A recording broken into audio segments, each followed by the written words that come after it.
নমস্কার, আপনারা দেখছেন চ্যানেল এবিসি। আমি বিজয়, আর প্রত্যেক দিনকার মতো আপনাদের সামনে উপস্থিত হয়ে গেছি। দেখুন, আজ রবিবার, বিশাখা নক্ষত্রযুক্ত দিনে আপনারা এমন কি উপায় করবেন, যেই ছোট ছোট উপায়গুলি করে আপনারা বিভিন্ন দিক থেকে বিভিন্ন সমস্যার সমাধান করতে পারবেন। দেখুন, যদি আপনি আর্থিক উন্নতির গতি ক্রমাগত ঠিক রাখতে চাইছেন, তাহলে আজ অর্থাৎ রবিবার হলুদের ৫টা শুকনো গাঁঠ এবং একটি প্রচলিত কয়েন আপনারা হলুদ রেশমি কাপড়ে বেঁধে পুঁটলি করে আপনি আপনার ঠাকুরের আসনে রেখে দিন। এবং আপনি পূজা উপাসনার সময়কালে একটি ঘিয়ের প্রদীপ প্রজ্বলন করুন এবং আপনার গুরু এবং আপনার যে ইষ্ট দেবতা আছে, তার ধ্যান করুন। যখন প্রদীপ জ্বলতে জ্বলতে একা একাই নিভে যাবে, তখন হলুদ এবং কয়েনের যে পুঁটলিটি আছে, যেটা আপনি রেখেছিলেন, সেই পুঁটলিটি আপনি ঠাকুরের আসন থেকে তুলে আপনি আপনার অর্থ রাখার লকারে রেখে দিন। এই ছোট্ট প্রক্রিয়া যদি আপনারা আজ করছেন, অর্থাৎ রবিবার করছেন, এতে আর্থিক উন্নতির গতি ক্রমাগত ঠিক থাকতে দেখতে পাবেন। দেখুন, যদি আপনি আজকে কোনো গুরুত্বপূর্ণ কাজে বাড়ি থেকে বেরোচ্ছেন অথবা আপনি কোনো ব্যবসায় মিটিংয়ে যাচ্ছেন, তাহলে আপনারা রবিবার সকালবেলা সকাল সকাল স্নান করে আপনারা কিন্তু কপালে কেশরের তিলক করে বিশেষ কাজে যান। যদি আপনারা রোববার দিন এমনটি করছেন, আপনার গুরুত্বপূর্ণ কাজগুলিতে যে বাধা আসছিল সেগুলো দূর হবে এবং ব্যবসায়িক সম্বন্ধীয় কথাবার্তাতে আপনাদের ক্ষেত্রে সফলতা মিলতে আপনারা দেখতে পাবেন। যদি আপনি আপনার বৌদ্ধিক ক্ষমতা বৃদ্ধি করতে চাইছেন, তাহলে আপনারা রোববার সকালবেলা স্নান সম্পন্ন করে পরিষ্কার পরিচ্ছন্ন কাপড় পরিধান করুন। তারপর ঠাকুরের আসনে বসে দেবগুরু বৃহস্পতির ধ্যান করুন এবং একটি ছোট্ট মন্ত্রের জপ অবশ্যই করুন। মন্ত্রটি হচ্ছে ওম এম ক্লিম বৃহস্পতায় নমঃ। ১০৮ বার অর্থাৎ একমালা জপ করুন। আজকের দিনে এই মন্ত্র জপ করলে নিশ্চিতভাবে আপনার বৌদ্ধিক ক্ষমতা বৃদ্ধি পাবে। দেখুন, আরো একটা কথা বলে দিই, আগামী ১৮ই অক্টোবর পর্যন্ত যেহেতু বৃহস্পতি অতিচারী গতিতে থাকবে, তাই এই অতিচারী বৃহস্পতির সময়কালে অর্থনৈতিক ক্ষেত্রে বিশেষ প্রভাব পড়তে দেখা যাবে। তাই ভালো অর্থনৈতিক অবস্থার জন্য কিন্তু এই মন্ত্রের জপ আপনারা প্রত্যেকভাবে করতে পারেন। তো আজ অবশ্যই করুন, এতে আপনাদের ফায়দা মিলতে আপনারা দেখতে পাবেন। দেখুন, যদি আপনি আপনার ব্যবসায় উন্নতি করতে চাইছেন, তাহলে আপনারা রবিবার দিন ভগবান বিষ্ণুকে সাদা চন্দনের তিলক অবশ্যই করুন এবং একই সাথে ভগবান বিষ্ণুর সামনে চন্দনের ধূপ জ্বালানোর চেষ্টা করুন এবং আপনার ব্যবসার উন্নতির জন্য প্রার্থনা করুন। যদি আপনারা এমনটি করছেন এই রবিবার, এতে ব্যবসায়িক ক্ষেত্রে ধীরে ধীরে উন্নতি দেখতে পাবেন। দেখুন, যদি আপনার দাম্পত্য জীবনে কোনো বিশেষ সমস্যা চলে আসছে, স্বামী স্ত্রীর মধ্যে মতভেদ তৈরি হচ্ছে, ছোট ছোট বিষয় নিয়ে ঝঞ্ঝাট লেগে রয়েছে, এরকম ক্ষেত্রে এই সমস্যা থেকে রেহাই পেতে আপনারা কি করবেন? দেখুন, দুধ এবং চাল দ্বারা মিশ্রিত করে পায়েস তৈরি করুন এবং এই পায়েসের মধ্যে কেশর মিশ্রণ করে দিন এবং এরপরে ভগবান বিষ্ণুর উদ্দেশ্যে এই পায়েসের ভোগ নিবেদন করুন এবং একই সাথে একটি মন্ত্রের জপ করতে থাকুন। মন্ত্রটি হচ্ছে মাধবায় নমঃ। মাধবায় নমঃ, এই মন্ত্রের জপ করতে থাকুন। এই মন্ত্রের জপ লাগাতার সকাল এবং সন্ধ্যাকালে প্রত্যাহিকভাবে করুন, কমপক্ষে একমালা অর্থাৎ ১০৮ বার, এবং আজ তো অবশ্যই করবেন। এবং পূজা শেষে পায়েসটি সকলের মধ্যে বিতরণ করুন।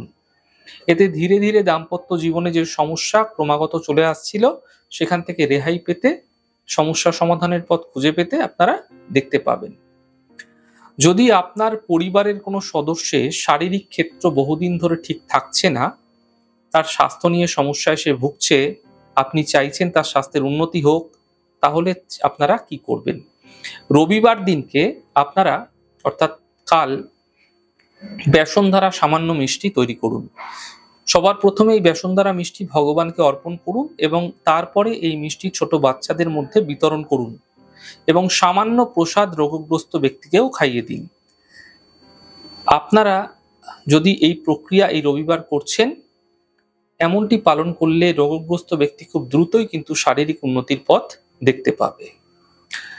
দেখুন, যদি আপনি আপনার জীবনে সমৃদ্ধি পেতে চাইছেন, তাহলে আজ চোখ বন্ধ করে কদবেল বৃক্ষের সামনে বসুন এবং ধূপ দ্বীপ প্রজ্বলন করে প্রার্থনা করুন এবং বিশেষ করে এই বৃক্ষকে স্পর্শ করতে হবে। প্রণাম করতে হবে এবং বৃক্ষের গোড়ায় জল অবশ্যই অর্পণ করুন। অর্থাৎ রবিবার দিন যদি আপনারা বিশাখা নক্ষত্র যুক্ত দিনে আপনারা এমনটি করছেন, এতে আপনার জীবনের সুখ সমৃদ্ধি বৃদ্ধি পেতে আপনারা দেখতে পাবেন। যদি আপনারা আপনাদের গৃহ নির্মাণ করতে চাইছেন বা গৃহে কোনো রেনোভেশন করাতে চাইছেন কিন্তু বিভিন্ন ধরনের বাধার সম্মুখীন হচ্ছেন, তাহলে আপনারা কি করবেন? দেখুন, রোববার দিনকে আজকে ভগবান বিশ্বকর্মার চিত্র রাখুন, সামনে মূর্তি রাখুন, যেটা ইচ্ছা হতে পারে। ধূপ দীপ প্রজ্বলন করে ভোগ চড়িয়ে পূজা উপাসনা করুন। এরপর আপনারা গৃহ সংক্রান্ত প্রার্থনা করুন।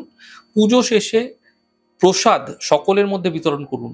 আজকের দিনে যদি আপনারা এমনটি করছেন, আপনার গৃহ নির্মাণ করতে বা গৃহ রেনোভেশন করাতে যে বিভিন্ন ধরনের বাধার সম্মুখীন আপনি হচ্ছেন, তা দূর হতে আপনারা দেখতে পাবেন।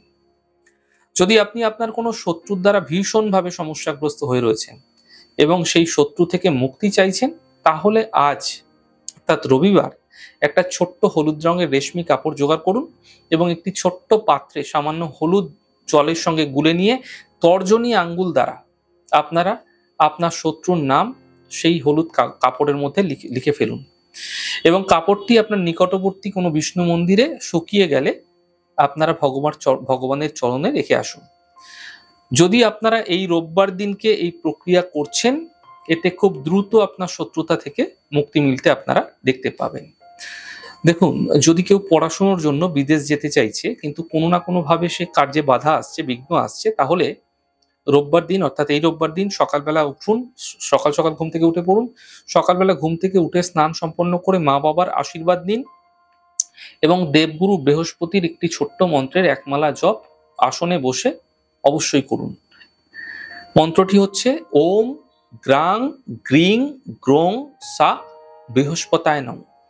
এই মন্ত্রের জপ করুন। এতে যারা শিক্ষার্থী আছে, যাদের বিদেশ যেতে চাইছে, যারা বিদেশ গিয়ে পড়াশোনা করতে চাইছে কিন্তু বাধা আসছে, বিঘ্ন আসছে, তা দূর হতে দেখতে পাবেন। দেখুন, আপনার সকল কাজে যে যেন সঠিকভাবে সুসম্পন্ন হয়, এমন ক্ষেত্রে আপনারা আজকে সকালবেলা অর্থাৎ রোববার সকালবেলা স্নান সম্পন্ন করে ভগবান বিষ্ণু নারায়ণের স্বরূপের ধ্যান করুন এবং একই সাথে নারায়ণের একটি মন্ত্র 108 বার করে 11 মালা জপ করবেন। মন্ত্রটি হচ্ছে ওম নমো ভগবতে নারায়ণায়। আজ এই মন্ত্রের জপ অর্থাৎ রোববার এই মন্ত্রের জপ যদি আপনারা করছেন, সকল কাজ সুন্দরভাবে সুসম্পন্ন হতে দেখতে পাবেন এবং বিভিন্ন বাধাবিঘ্ন দূর হতে দেখা যাবে। যদি দেখছেন আপনার গৃহে একটা অশান্তির মহল তৈরি হয়ে গেছে, সর্বদা কিছু না কিছু নিয়ে ঝঞ্ঝাট, সমস্যা, অশান্তি বেঁধেই আছে, যদি আপনি আপনার গৃহে সুখ সমৃদ্ধি বাড়িয়ে তুলতে চাইছেন, তাহলে আজকে আপনারা অর্থাৎ রোববার আপনারা একটি পিতলের নতুন বাসন নিয়ে আপনার পূজার স্থানে স্থাপন করুন। এরপর বিধিপূর্বক এই পিতলের বাসনের পুজো করুন, ধূপদীপ দ্বারা পুজো করুন, ভোগ চড়ান। বাসনটি পুজো হয়ে গেলে বাসনটি আপনার রান্নাঘরের কাজে ব্যবহার করুন। তাই আপনারা যখনই বাসন কিনবেন, মাথায় রাখবেন যেন বাসনটা রান্নাঘরের সামগ্রীর মধ্যে ব্যবহৃত করা যায়, অর্থাৎ ডেইলি বেসিসে যেন ব্যবহার করা যায় এরকম ধরনের বাসন কিনবেন, পেতলের বাসন।